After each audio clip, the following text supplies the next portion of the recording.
Imagina só um, um trabalhador caminhando numa viga de aço. Uns 30 metros de altura, fácil. Exato, 30 metros de altura.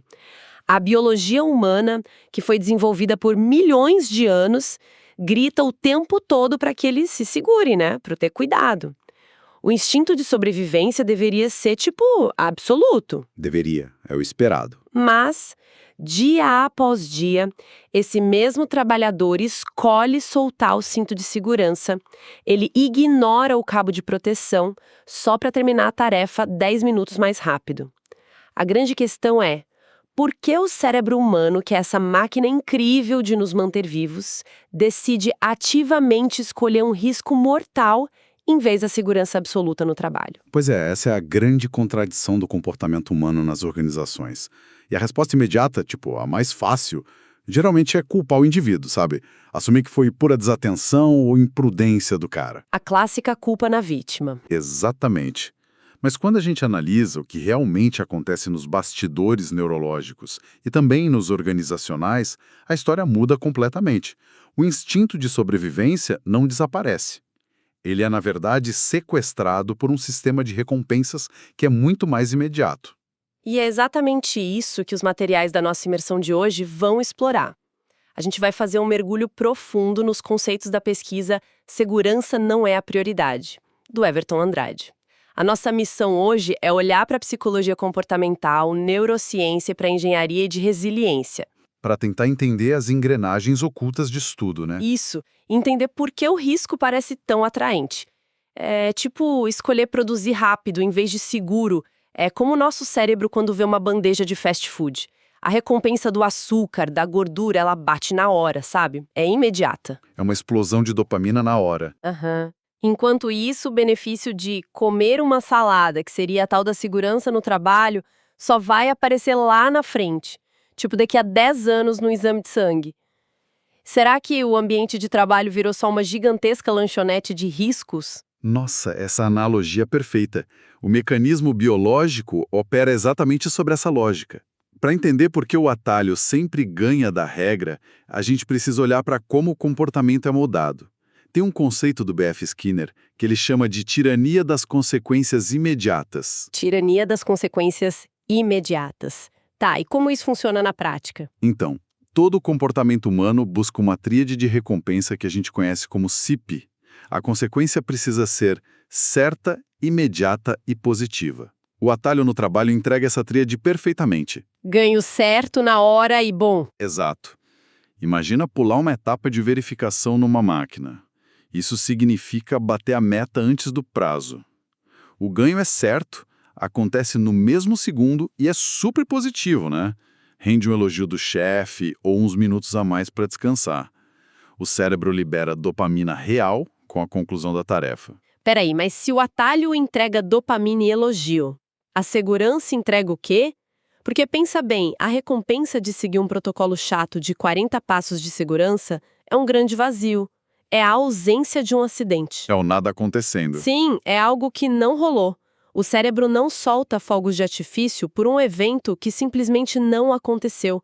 A consequência de ser seguro é super incerta, de longo prazo e totalmente invisível. E lutar contra essa falta de recompensa exige muita energia calórica do cérebro, literalmente.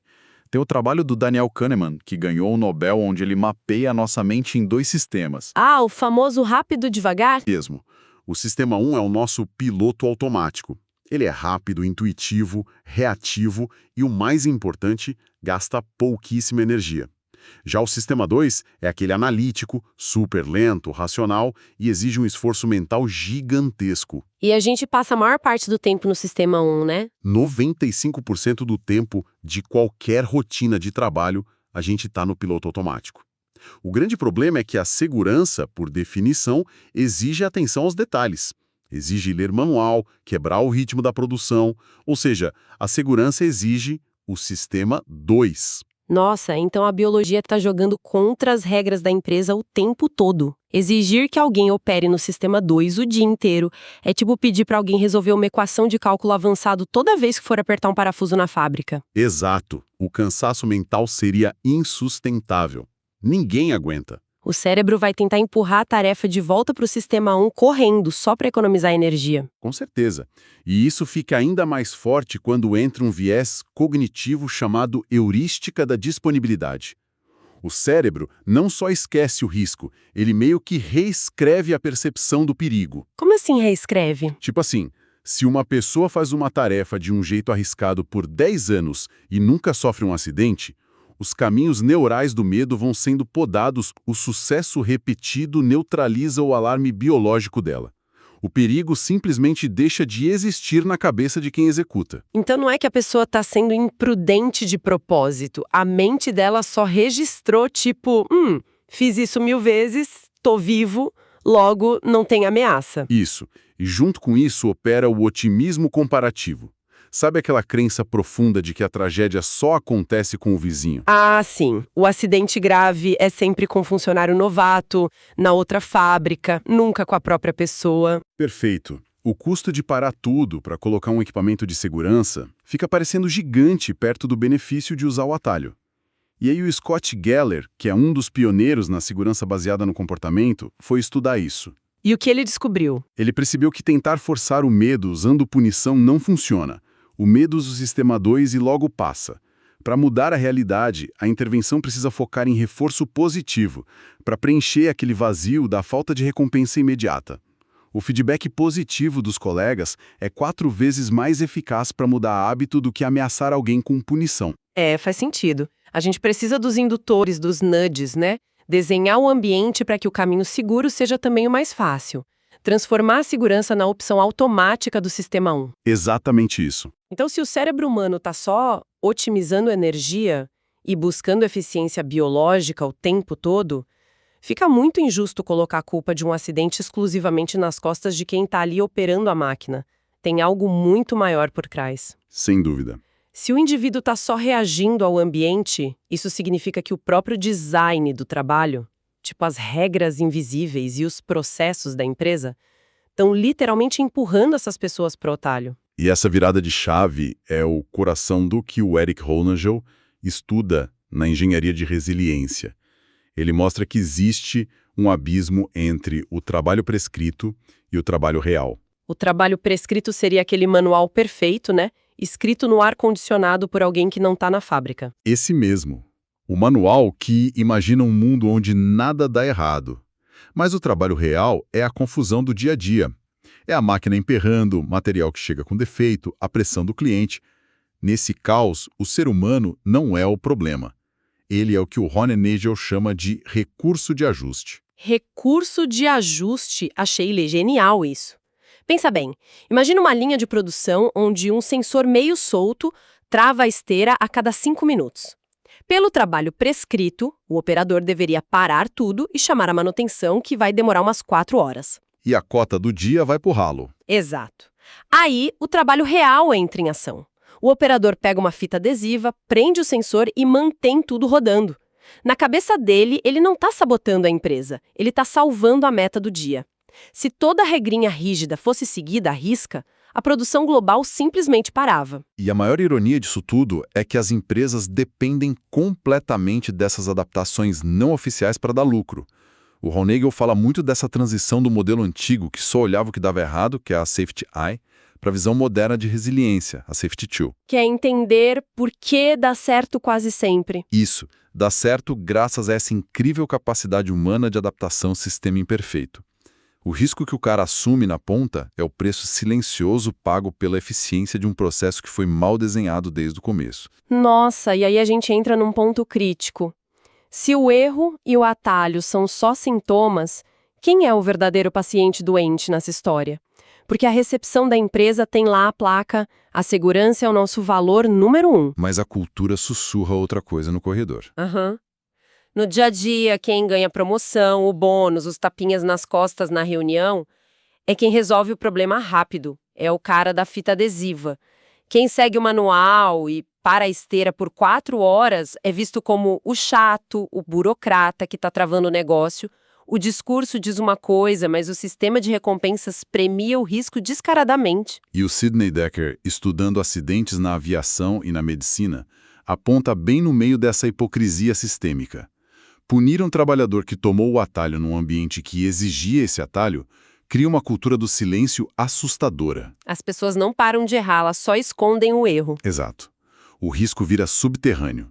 O Decker diz que o erro não é a causa do acidente, é o sintoma de metas conflitantes da alta gestão. Isso conecta perfeitamente com o modelo do queijo suíço do James Reason. Ah, aquele das fatias de queijo cheias de furos? Exato, esse mesmo. Uma grande tragédia industrial nunca é um raio caindo do céu do nada. É um alinhamento de falhas. O Reason separa isso entre as falhas ativas e as condições latentes. A falha ativa é o botão apertado errado na hora. O sensor com fita é o agora. Tá, e as condições latentes? As condições latentes são as decisões gerenciais tomadas meses antes. É o corte de orçamento da manutenção, é o treinamento que foi encurtado, é aumentar a meta em 20% sem contratar mais gente. Esses são os buracos ocultos no queijo suíço. Entendi. E aí, quando a crise chega, a falha ativa lá na ponta da linha só passa direto por esses buracos que a própria diretoria criou. Então, ficar dando palestrinha motivacional sobre prestar atenção para o operador é uma distração absurda. Total distração. Na engenharia de resiliência, o pessoal brinca que não adianta tentar ensinar sapo a voar, tem que drenar o pântano. Drenar o pântano. Amei. Mas quem desenha esse pântano, né? O James Rasmussen criou aquele modelo de fronteiras que explica bem essas pressões invisíveis empurrando todo mundo para o abismo. O modelo de Rasmussen é fantástico. Imagina o trabalho dentro de um espaço cercado por 3 paredes. A primeira é a fronteira econômica. Se a empresa não produzir rápido e barato, ela bate nessa parede e vai à falência. A segunda é a fronteira da carga de trabalho. Que é exigir esforço infinito até a galera colapsar de cansaço, dar burnout e pedir conta. Isso mesmo. E a terceira parede é a fronteira da segurança. A falência é visível na hora. O burnout gera atestado médico na mesma semana. Então todo mundo fica correndo num espaço que está encolhendo. A parede do dinheiro empurra de um lado, a parede do cansaço empurra do outro. E qual é a única parede que parece ceder um pouquinho sem quebrar a empresa na mesma hora? A da segurança. E feito. A operação inteira empurra o trabalhador contra a margem de risco todo santo dia. O acidente, para o Rasmussen, não é azar. É pura física, é pressão de forças. É uma erosão, né? O pessoal chama de deriva para o fracasso. A deriva para o fracasso. Um desvio é aceito hoje, um alerta é ignorado amanhã. E como não dá nada errado na hora, o sucesso constante cega ao sistema. Todo mundo acha que está seguro até que a parede quebra. É por isso que o Todd Conklin traz aquela mudança de paradigma genial. Sobre a definição de segurança. Isso. Segurança não é a ausência de acidentes, segurança é a presença de defesas. Nossa, isso é poderoso. Porque se a meta é só a ausência de acidente, a empresa fica só implorando para as pessoas não errarem. E como a gente viu na parte da biologia, a atenção é limitada. Nenhuma equipe fica 100% atenta o tempo todo, não tem como. Desafia a biologia. Presença de defesas é assumir que o erro humano vai acontecer. O piloto automático vai falhar, então você constrói barreiras físicas para que o erro normal não vire uma tragédia. E quando a gente fala de construir defesa, a responsabilidade de quem desenha o sistema fica gigante, né? O risco de morte foi permitido pelo design muito antes de qualquer pessoa chegar perto da máquina. E aí fica aquela pulga atrás da orelha. Diante de tanta prova de que espremer a equipe contra a segurança destrói as defesas, por que a alta gestão continua acelerando rumo ao abismo? Pois é uma ilusão matemática pura. É achar que cortar investimento em prevenção gera lucro de verdade. E o Herbert Heinrich, lá em 1931, com a pirâmide de acidentes, já começou a desconstruir isso. A famosa proporção de 1 para 29 para 300. Exato. Para cada acidente grave, você teve centenas de avisos, os quase acidentes. Mas quem atualizou isso brilhantemente foi o Frank Bird. Ele analisou milhões de casos e trouxe a teoria do iceberg dos custos. Ah, o iceberg. Conta mais sobre ele. O iceberg destrói a mentira de que assumir risco é barato.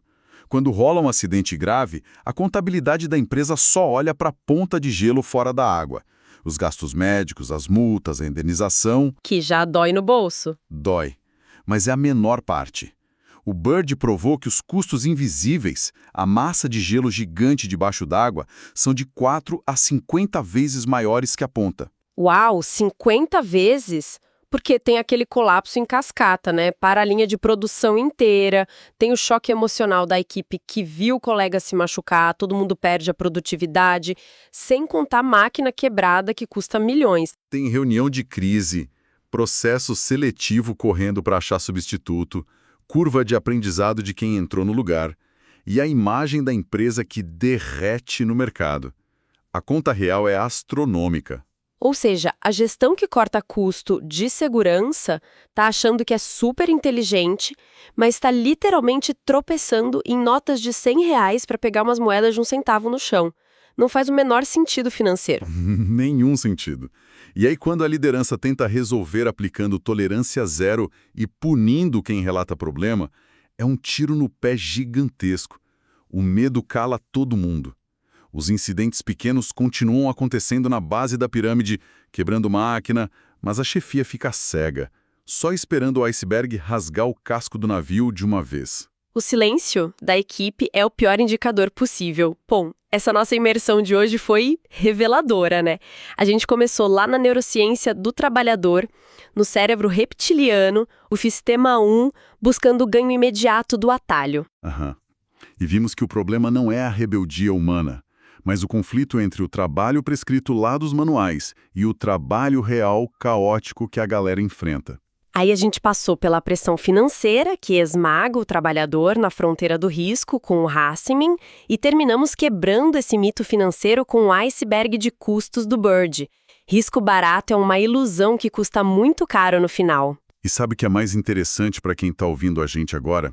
Isso não é só para quem usa bota e capacete na indústria pesada. Total.